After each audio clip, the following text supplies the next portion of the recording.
Muchas gracias, doctor Sael Santana. Y bueno, siguiendo con el abordaje del cáncer de próstata, ahora tengo el gusto de presentar también a otro urólogo oncólogo muy joven, pero muy destacado también. Él pertenece al Servicio de Urología Oncológica del Hospital de Oncología, aquí a un lado del Centro Médico Nacional Siglo XXI, y él también labora en el Hospital San Angelín. Él nos hablará del diagnóstico inicial ante la sospecha de cáncer de próstata. Gracias, doctor Delgado. Es un placer.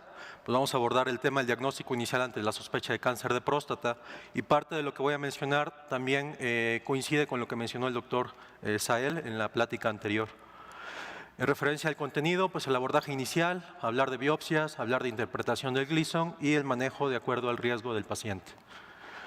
Esto es una tabla que coincide con lo que mencionaba el doctor Sael, donde vemos que en México el cáncer de próstata ocupa el primer lugar en incidencia y el primer lugar en mortalidad. Entonces, es un problema de salud pública en nuestro país. En referencia al abordaje inicial, para poder hacer una detección temprana, es importante someter al paciente a una prueba de antígeno prostático. Pero para poderlo someter a este tipo de pruebas es importante que el paciente tenga el consentimiento para poderla realizar. También es importante ofrecer estrategias individualizadas adaptadas al riesgo del paciente, esto tomando en cuenta antecedentes familiares, entre otras situaciones que vamos a ver más adelante, y la evaluación del paciente, aparte del antígeno prostático y sus derivados, se debe de complementar con tacto rectal, además de otros estudios de imagen que se tienen en la actualidad. Para la detección temprana, ¿a quiénes debemos realizar antígenos prostáticos? Esto es independiente de lo que mencionaba el doctor Sael en el screening. Son principalmente a hombres mayores de 50 años, a hombres mayores de 45 años con factores de riesgo con historia familiar de cáncer de próstata en familiares de primera línea, hombres afroamericanos por arriba de los 45 años, hombres con antígenos por arriba de 1 nanogramo a los 40 años y hombres con antígeno mayor de 2 nanogramos a los 60 años. Además, otro tema que se ha tratado mucho en el cáncer de próstata es si realmente se necesita hacer antígenos prostáticos a pacientes añosos. De forma general, en las guías se menciona que por arriba de los 75 años ya no se recomienda hacer antígeno prostático, pero esto va a depender del estado funcional del paciente y las comorbilidades que pudiera presentar nuestro paciente. El valor del tacto rectal ya lo mencionaba Sael, es importante seguirlo realizando, a pesar de que hay algunos estudios que ponen en duda si realmente se debe realizar o no, y que se menciona como prueba individual, pues realmente no tiene tanto valor, con un valor predictivo positivo de entre el 4 y el 11%, sin embargo, nos permite identificar cánceres clínicamente significativos con antígenos prostáticos normales. En un estudio de Thompson, determinó que el tacto rectal incrementa la probabilidad de detección de cáncer clínicamente significativo 2.5 veces más, de cáncer 2.5 veces más y de cáncer clínicamente significativo, o sea, un cáncer agresivo que va a ocasionar la muerte del paciente, hasta 2.8 veces. Esta es una imagen donde podemos ver cómo podríamos manejar a nuestros pacientes de acuerdo a la edad y el valor del antígeno prostático, tomando en cuenta el valor del antígeno prostático con un valor menor de 1 y un tacto rectal normal. Podríamos repetir los estudios cada 2 a 4 años. Pacientes con antígeno de 1 a 3, con un tacto rectal normal, repetir estudios con un intervalo de 1 a 2 años, reducir el intervalo. Y pacientes con antígenos por arriba de 3 o con un tacto rectal sospechoso, valorar el envío a una biopsia prostática transrectal. En pacientes añosos, antígenos por arriba de 3 o tacto rectal sospechoso, enviar a biopsia prostática, pero esto dependiendo nuevamente del estatus funcional del paciente y de las comorbilidades que pudiese presentar. Y en pacientes con antígeno menor de 3 o tacto rectal normal, pues únicamente seguir con el screening y repetir los estudios cada 1 a 4 años de acuerdo a cada caso. En referencia al antígeno prostático, parte del diagnóstico pues gira alrededor del antígeno prostático. El antígeno prostático está constituido por dos partes, una parte que se conoce como fracción total, esta es porque va unido a proteínas y esto es alrededor del 85% del antígeno prostático. El resto, un 15%, se considera como un antígeno prostático libre y esto tiene unas isoformas cada una de ellas. El antígeno que es unido a proteínas tiene la isoforma APACT, APA2M, APAPI y la fracción libre de sus isoformas. Estas son muy importantes porque los nuevos estudios que se están utilizando en la actualidad dependen de estas isoformas, que es la isoforma ProAP, el BAP, el AP intacto y esto tiene otros derivados como el 7-ProAP, el 4-ProAP y el 2-ProAP. En relación al antígeno prostático y la relación libre sobre total, esta es una prueba que ya tiene muchos años que la estamos utilizando, alrededor de 20 años, pero es una prueba que nos ha permitido aumentar el diagnóstico en pacientes con sospecha de cáncer de próstata. Esta prueba nos permite identificar pacientes con sospecha de cáncer con un antígeno entre 4 y 10 nanogramos y un tacto rectal normal. Este rango de 4 a 10 se conoce como zona gris y la fórmula es el valor total del AP libre multiplicado por 100 dividido entre el antígeno prostático total, y esto nos va a dar un porcentaje. La relación del porcentaje es cuando tenemos un valor de 0 a 10, tenemos una probabilidad de alrededor del 56% de que nuestro paciente pueda tener cáncer de próstata, por lo que es una indicación absoluta de realizar una biopsia prostática en este grupo de pacientes. Por arriba de esto, de 11 a 15, tenemos un 28% de posibilidades, y aquí queda a criterio del médico que esté haciendo la evaluación si decide enviar a biopsia prostática al paciente, y posterior a ello vamos reduciendo el valor de probabilidades de que podamos tener cáncer de próstata. Continuando con los estudios que tenemos en la actualidad, otro estudio es el Prostate Health Index, conocido como PHI. Este es un estudio recientemente aprobado, hablo hace más o menos 2 o 3 años por la FDA. Se combina el AP libre, el AP total y la isoforma ProAP por medio de esta ecuación, y esto se realiza para intentar reducir el número de biopsias negativas en pacientes con antígeno entre 2 y 10 nanogramos. La sensibilidad de este estudio es del 85% y la especificidad va alrededor del 64.9%. Este es el estudio que permitió la validación del PHI. Es un estudio multicéntrico prospectivo del 2004 al 2009, incluyó 892 hombres mayores de 50 años con antígeno entre 2 y 10 nanogramos, con tacto rectal normal. Todos fueron sometidos a biopsia prostática y se tomaron en cuenta el AP libre, el AP total y la isoforma ProAP por medio de esta ecuación, y el resultado se ven en esta tabla, donde podemos ver que cuando tenemos un resultado de 36 a 54, tenemos una probabilidad de alrededor del 33% de que nuestro paciente pudiese tener cáncer de próstata. Y aquí se estableció el punto de corte.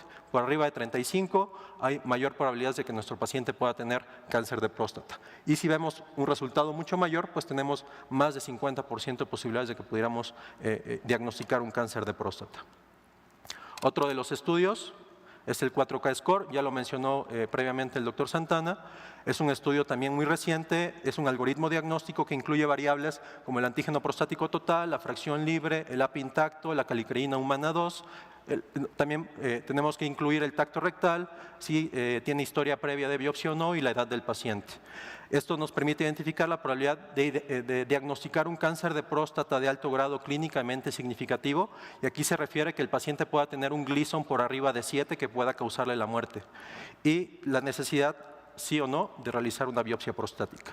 Esto va a evitar alrededor del 40-49% de biopsias no necesarias. No se debe de indicar en pacientes que ya cuentan con diagnóstico de cáncer de próstata, en pacientes que han recibido inhibidores de 5-alfa reductasa en los últimos 6 meses, hablo de dutasteride o finasteride, que es muy común en nuestro medio, y manipulación prostática, pacientes que han sido sometidos a biopsia o que han sido sometidos a tratamientos con terapia láser, RTUP, en los últimos 6 meses. Este estudio también es el que nos permitió la validación del 4K Score. Es un estudio prospectivo aleatorizado, se incluyeron 36 centros urológicos, 1012 pacientes, todos programados para biopsia, se incluyó edad, raza, antígeno prostático y tacto rectal, de octubre del 2013 a abril del 2014. Aquí esta gráfica es muy importante. Partimos de punto 5 como el área bajo la curva, y de aquí hacia arriba, al valor de 1 como unidad, nos identifica qué tan sensible o qué tan efectivo es el estudio para poder determinar una enfermedad. Este estudio tiene un área bajo la curva de 0.82 y esto lo considera como un muy buen estudio con alta tasa para identificar pacientes con cáncer de próstata clínicamente significativo. Si lo comparamos con el antígeno, que tiene un área bajo la curva de 0.69, por lo tanto es mucho menos sensible que el 4K Score. Y si tomamos en cuenta el PI, tiene un área bajo la curva de 0.72, el 4K Score aún se considera como una mejor herramienta para el diagnóstico de cáncer de próstata. Se incluyen todo lo que habíamos comentado, se hace el algoritmo, esto se realiza en un laboratorio y nos va a dar un porcentaje, la probabilidad de que el paciente pudiese tener un riesgo para cáncer de próstata, y cuando lo utilizamos, cuando hay sospecha por tacto rectal o una variante del antígeno prostático, se puede utilizar previo a la primera biopsia o posterior a una biopsia previa negativa, nos da un resultado con la probabilidad de que el paciente pueda tener un cáncer de próstata con un Gleason mayor de 7, y en caso que nos dé un bajo riesgo, pues el paciente continúa en vigilancia, y en caso que tengamos un alto riesgo, pues evaluar realizar una biopsia prostática. Este es el resultado, es otra forma como los reportan, a diferencia de lo que mencionaba el doctor Sael, nos da el resultado, un porcentaje del 62% de que el paciente tenga en la siguiente biopsia un cáncer de próstata por arriba de un Gleason 7, y pues aquí es una forma más fácil de darnos cuenta de la posibilidad de que el paciente tenga cáncer. Hablando de la biopsia prostática transrectal, pues debemos de saber a qué pacientes debemos de indicarle una biopsia. Las indicaciones absolutas pues son pacientes que tienen un examen rectal anormal o sospechoso, y esto se refiere a pacientes que tienen nódulos, aumento de consistencia o inclusive una próstata pétrea, pacientes con antígeno mayor de 10 y pacientes con relación libre total del antígeno prostático menor del 10%, que es lo que veíamos anteriormente.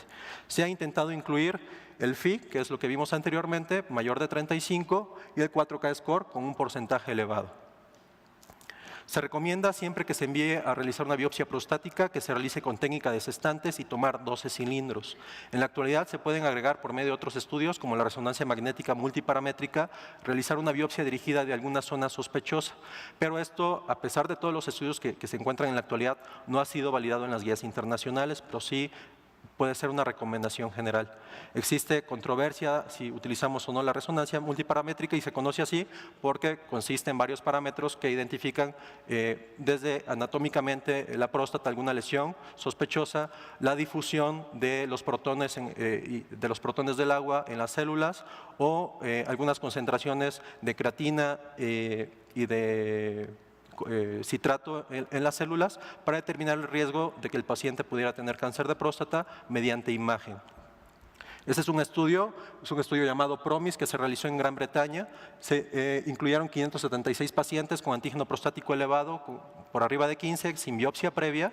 Se realizó resonancia magnética multiparamétrica y posteriormente se realizó una biopsia perineal o transrectal, y los resultados permitieron identificar que la resonancia magnética multiparamétrica podría permitir que el 27% de los pacientes eviten una biopsia y que se diagnostique un 5% menos de cáncer clínicamente no significativo. Esto es un cáncer que no le va a causar un problema al paciente. Y se lograron identificar hasta 18% más casos de cáncer clínicamente significativos agregando la resonancia a la biopsia que sin resonancia magnética. En referencia a las complicaciones de la biopsia, pues principalmente hematuria, que es lo que vemos más frecuentemente en nuestros pacientes, hasta un 37.4%, hematospermia, hematuria en un 14.5%, sangrado rectal en un 2.2%, y de las más importantes, que es la sepsis, se puede llegar a presentar entre un 0.8 hasta 1%. Esto es muy importante explicárselo al paciente porque una sepsis puede llegar a ser mortal, por lo tanto el riesgo de muerte también es esperado después de una biopsia prostática. ¿Qué hacer después de que tenemos el resultado? En caso de que nos reporten cáncer, pues ahorita lo vamos a ver. En caso de que nos reportan atipia, sería prudente realizar una nueva biopsia en 6 meses y, de acuerdo a nuestro resultado, valorar el seguimiento con antígenos prostáticos y tacto rectal. En caso de que nos reporten neoplasia intraepitelial de alto grado, si es multifocal, valorar realizar un nuevo juego de biopsias a los 6 meses y seguimiento con antígeno prostático y tacto rectal. Y si es una lesión focal, continuar con seguimiento con antígeno prostático, tacto rectal, y poder utilizar de los nuevos métodos como el 4K score, el FIT-test, PSA3 y otros elementos que tenemos en la actualidad. Y en caso de que fuera benigno, continuar con la vigilancia. En referencia a la interpretación de Gleason, ha habido 2 consensos, uno fue en el 2005 y el último fue en el 2014, en referencia a patología, para tratar de identificar en referencia al Gleason cuáles eran los valores o los factores más importantes a reportar en nuestro reporte de patología.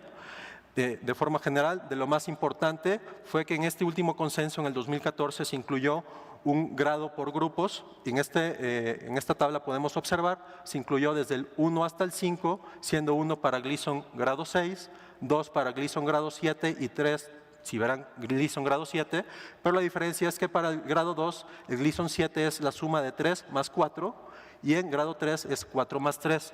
Y esto se hizo así porque en los estudios se determinó que los pacientes que tienen un Gleason 7, 4 más 3, tienen una peor sobrevida y un peor pronóstico que los pacientes con Gleason 3 más 4. Y es por eso que se hace esta diferencia. Los pacientes en el grado o el grupo 4, pacientes con Gleason 8 y por último, pacientes en el grupo 5, Gleason de 9 a 10. Y eso es pues el cambio más importante porque esto ya se incluyó en las guías internacionales a partir del año anterior. ¿Qué otros factores debemos de identificar en la biopsia prostática una vez que tenemos el reporte?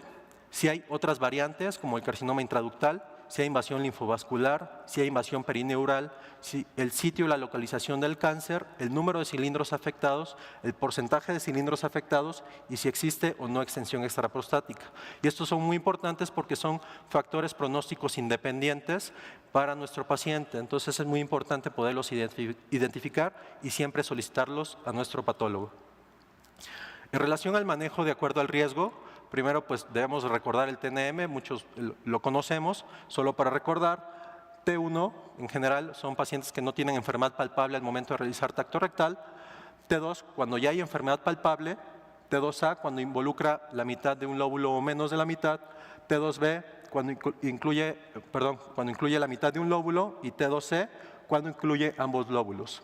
A partir de T3 ya habla de una enfermedad extraprostática, T3A con extensión extracapsular y T3B con invasión a las vesículas seminales y T4 cuando ya se encuentra una próstata fija que puede estar adherida a las paredes de la pelvis.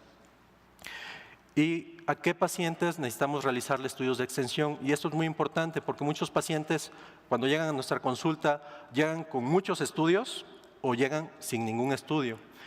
En la actualidad, con la llegada del PET se ha utilizado o está en sobreuso y se ha hecho un uso excesivo del PET.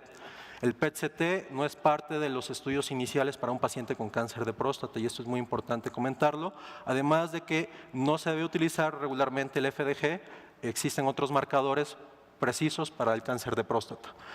¿Cuándo indicar el gamagrama óseo? Para pacientes que tienen antígeno por arriba de 20, pacientes que tienen un T2 con antígeno por arriba de 10, pacientes con Gleason por arriba de 8, 9 o 10, pacientes con enfermedad en T3 o T4 o pacientes con síntomas óseos.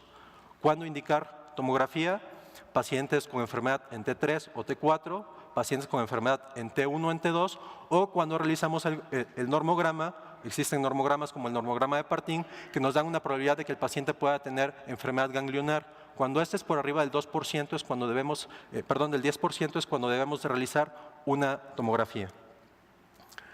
En referencia a los tratamientos, los vamos a dividir en grupos de riesgo. Existen diferentes grupos de riesgo. El primer grupo de riesgo es el muy bajo riesgo. Esto debe de incluir pacientes con T1C, Gleason menor de 6, que es el grupo de grado 1, antígeno menor de 10, menos de 3 cilindros positivos con menos del 50% de afectación en cada cilindro y una densidad del antígeno prostático menor a 15 nanogramos mililitro por gramo.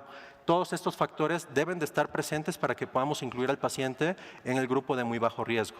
Los tratamientos que se le pueden ofrecer a este grupo de pacientes, principalmente vigilancia, y esto es muy utilizado en los Estados Unidos. El problema es que aquí en México, como lo mencionaba el doctor Samuel Rivera Isael, la detección de nuestros pacientes, hasta un 70% en promedio, se detecta en etapas localmente avanzadas o metastásicas. Por lo tanto, es muy difícil poderle ofrecer este tipo de tratamientos a nuestros pacientes, además que para poderlo ofrecer depende mucho del estatus sociocultural del paciente. Debe de entender cómo debe de hacerse la vigilancia activa.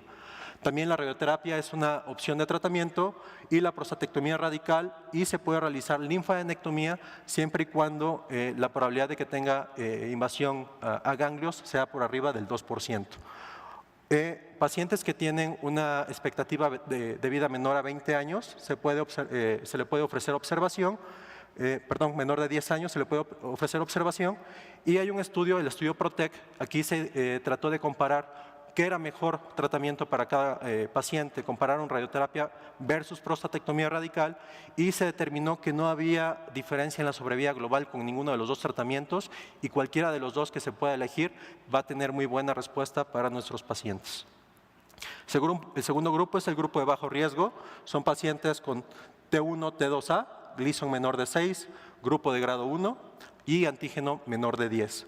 Aquí los tratamientos son similares, la vigilancia activa, radioterapia externa, prostatectomía radical, siempre y cuando el paciente tenga una expectativa de vida mayor a los 10 años. Y en la actualidad está haciendo auge técnicas ablativas como la crioterapia y el HIFU. Y la observación en pacientes con expectativa de vida menor de 10 años. Y siguiendo el grupo de riesgo intermedio, son pacientes con T2B o T2C o Gleason de 3 más 4 de 7 o Gleason de 4 más 3 de 7 o un antígeno entre 10 y 20 nanogramos. Aquí los tratamientos, principalmente prostatectomía radical, y se debe realizar linfadenectomía extendida cuando hay una probabilidad mayor del 2% de invasión a ganglios, cuando el paciente tiene una expectativa de vida mayor a los 10 años. Radioterapia externa, aquí debe de ir acompañada con bloqueo androgénico total, y eso es muy importante. El bloqueo se da previo a iniciar la radioterapia, durante la radioterapia y posterior a la radioterapia durante 4 a 6 meses. Y por último, observación para pacientes con un mal estado funcional.